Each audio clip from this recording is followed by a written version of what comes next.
যে ধর্মে এক গিলাস পানি পান করলে 5টা বিধান লাগে, সে ধর্ম মানুষের কথা দিয়ে চলতে পারে না। এক গিলাস পানি, অবাক ধর্ম। এক গিলাস পানি পান করলে 5টা বিধান লাগে, ডান হাতে ধরতে হয়। যদি চায়ের স্টলে দেখানো বাম হাতে চা খাচ্ছে, তার মানে ও শয়তান। আল্লাহ রাসূল বলছেন যে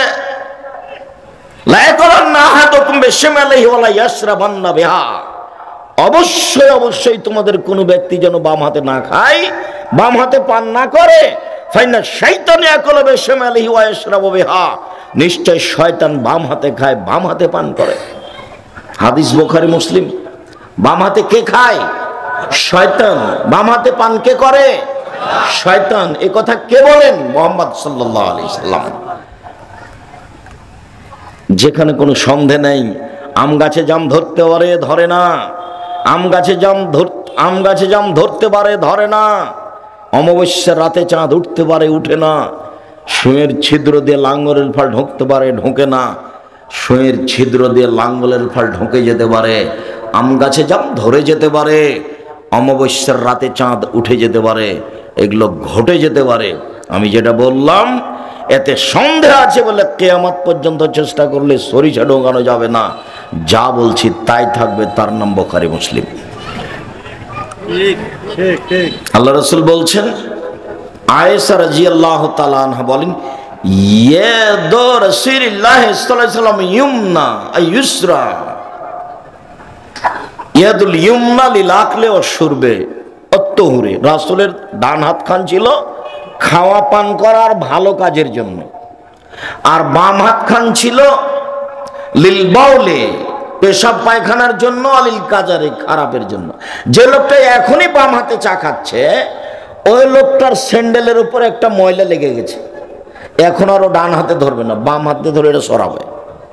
এইটুকু হিতাহিত গান আছে, ওইটুকু ওই হাতে এখনই বাম হাতে চা খেল। শয়তান।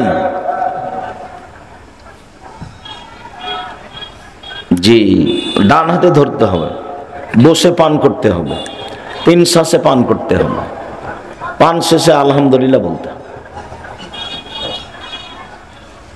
এক গ্লাস পানি পান করতে 5টা বিধান লাগে, যার নাম ইসলাম। আর এটা নীতি আছে।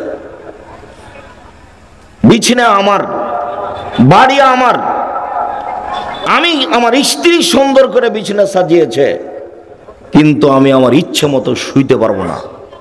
কেন? আমি মুসলিম, আমার একটা নীতি আছে। ডান কাতে আমাকে শুইতে হবে দোয়া পড়ে। জুতা আমার, টাকা আমার, আমি নিজে জুতা কিনেছি টাকা দিয়ে, কিন্তু আমি ইচ্ছা মতো পায়ে দিতে পাবো না। ডান পায়েরটা আগে দিতে হবে। জুতা আমার, আমি নিজে কিনেছি, কিন্তু ইচ্ছা মতো খুলতে পাবো না। বাম পায়েরটা আগে খুলতে হবে। প্লেট আমার, খাদ্য আমার, বউ আমার, সবকিছু আমাকে সাজিয়ে দিয়েছে, আমি নিজের ইচ্ছা মতো খেতে পাবো না, আমাকে বিসমিল্লাহ বলে শুরু করতে হবে। আমি কারাগারে আছি। আল্লাহ রাসূল বলছেন, মুমিন কারাগারে আছে।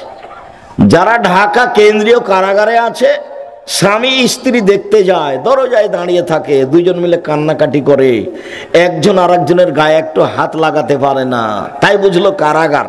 কিন্তু আল্লাহ রাসূল বলছেন, মুমিন পুরুষ নারী কারাগারে আছে, কোনোদিন বুঝলো না যে আমি কারাগারে আছি।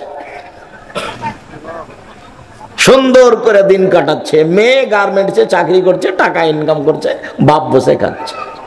ও নাকি বাপ, ই না, ও সৎ বাপ, ও শয়তান, ও সৎ বাপ, ও বাপ না। আল্লাহ রাসূল বলছেন, আনফিকালা ইয়ালিক মিন তাওলিক, ছেলে মেয়েকে উপার্জন করে খাওয়াও, পড়াও, শেষ পর্যন্ত ভিক্ষা তুমি করবে, মেয়ে করবে না, ছেলে করবে না।